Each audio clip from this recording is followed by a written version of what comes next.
The James Webb Space Telescope has once again pushed the boundaries of what humanity can see and imagine. Designed to peer deeper into space and time than any telescope before it, it has now delivered data that could alter our place in the cosmos forever. During a dedicated observational window targeting Proxima Centauri b, the rocky exoplanet orbiting in the habitable zone of our closest stellar neighbor, Webb recorded something no one expected.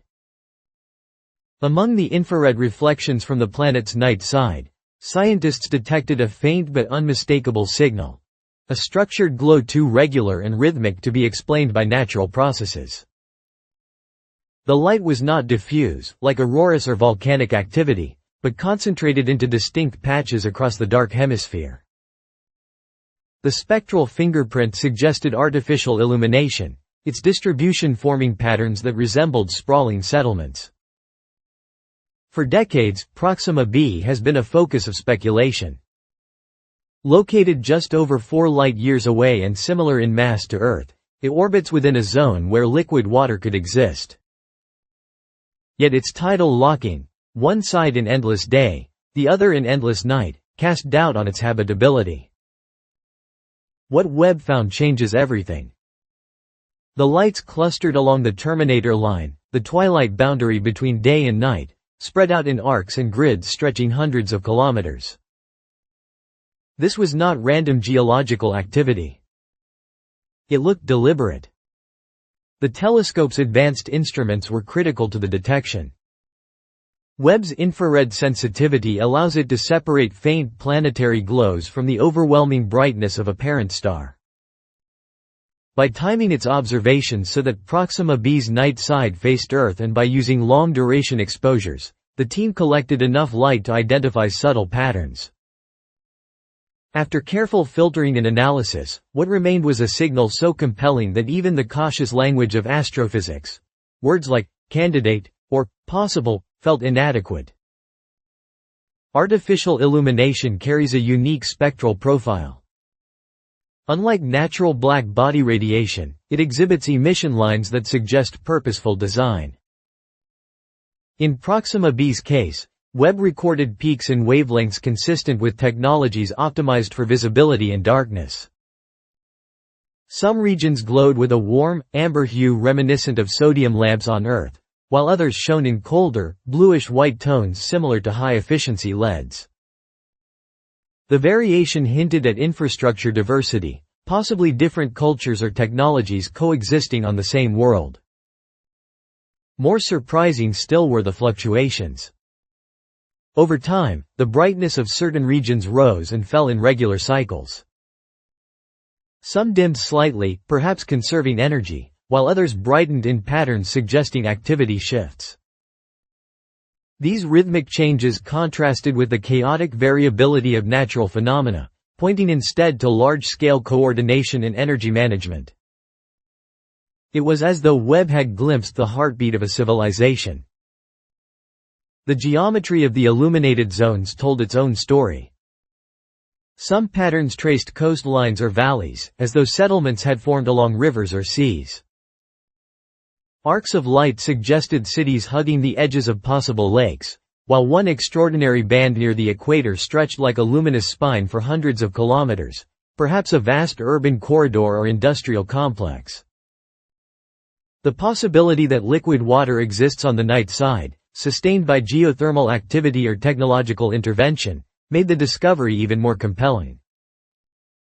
The implications are staggering. Detecting artificial light on another planet would be the first evidence of civilization beyond Earth. Unlike radio signals which require intent to communicate, city lights are an unintentional marker of daily life, a civilization simply existing. If the lights of Proxima B are truly artificial, humanity is looking at the byproduct of another society, one that has adapted to a world of perpetual darkness and volatile stellar flares. Such a discovery transforms Proxima B from a distant curiosity into a tangible neighbor. At just over 4 light-years away, its signals are not echoes from a distant age but a recent snapshot, only a little more than 4 years old. In theory, a two-way communication could occur within a human lifetime. That immediacy lends the finding a profound sense of connection. The scale of illumination also raises profound questions. What energy sources power these lights? Are they fueled by electricity as we know it, or by entirely unfamiliar technologies?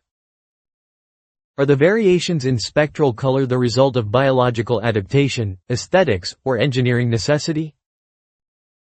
And how long have these lights been shining? If they've persisted for centuries or millennia, they may point to a civilization of remarkable stability. If recent, they might signal a society undergoing explosive growth, its infrastructure spreading across the night hemisphere much like human cities during the Industrial Age. Every new detail uncovered by Webb deepens the mystery. High-resolution composites revealed not only clusters and grids, but radial arrangements, light radiating outward from central hubs as though from towering structures or energy sources.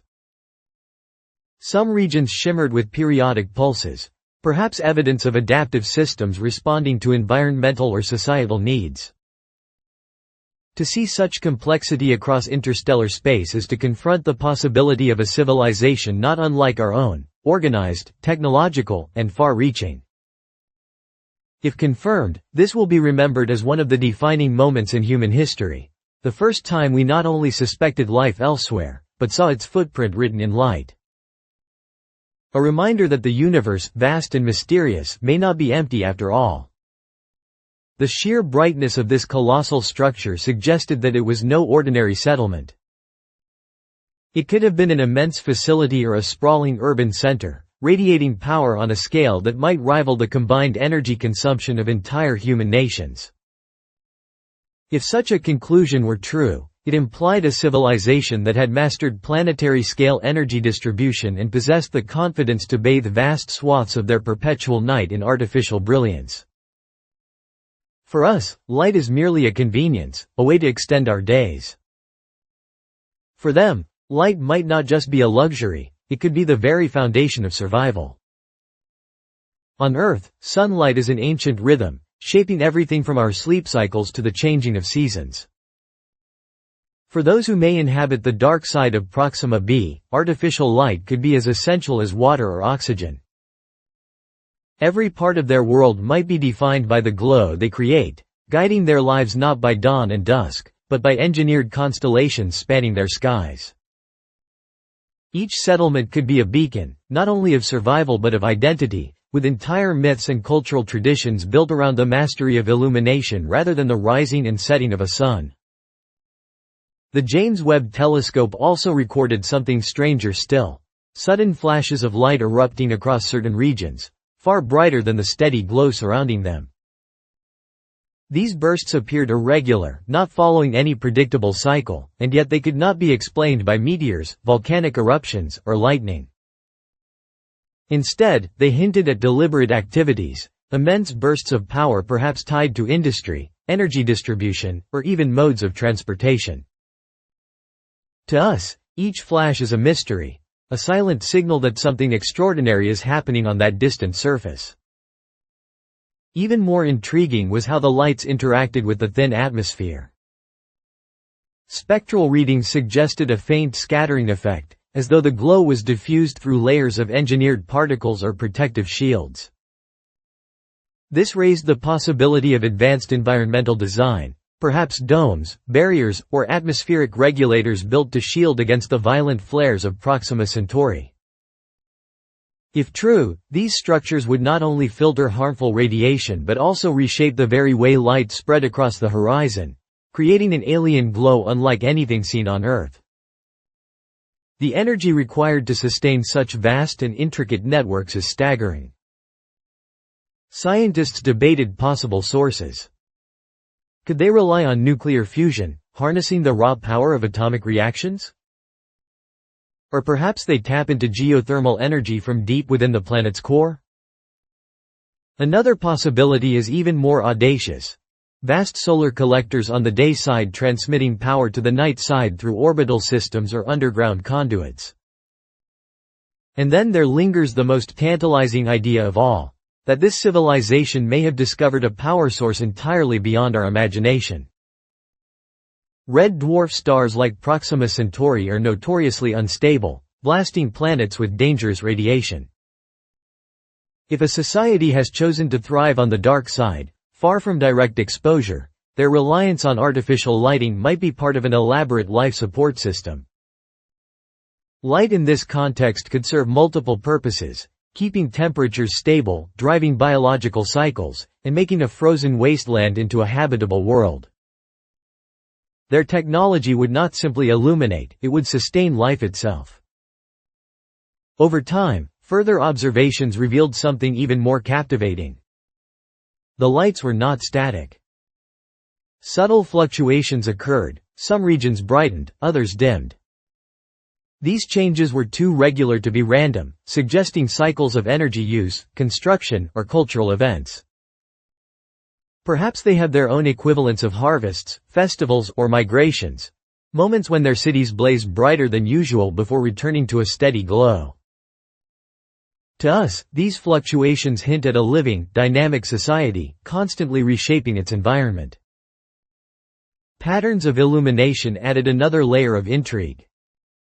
Some formations were so geometrically perfect, hexagons, concentric rings, and linear stretches spanning kilometers, that they seemed unlikely to be purely functional. Were these purely aesthetic, symbols of culture and identity visible only from orbit? Could they even be deliberate markers for others in the galaxy, designs crafted not for themselves but for anyone watching from the stars? The thought that they might be leaving cosmic signatures across their planet stirs both awe and unease. For those who might inhabit Proxima B, the night sky would look nothing like ours. Instead of gazing at Orion or the Pleiades, they might grow up with their horizons dominated by the arcs of artificial brilliance.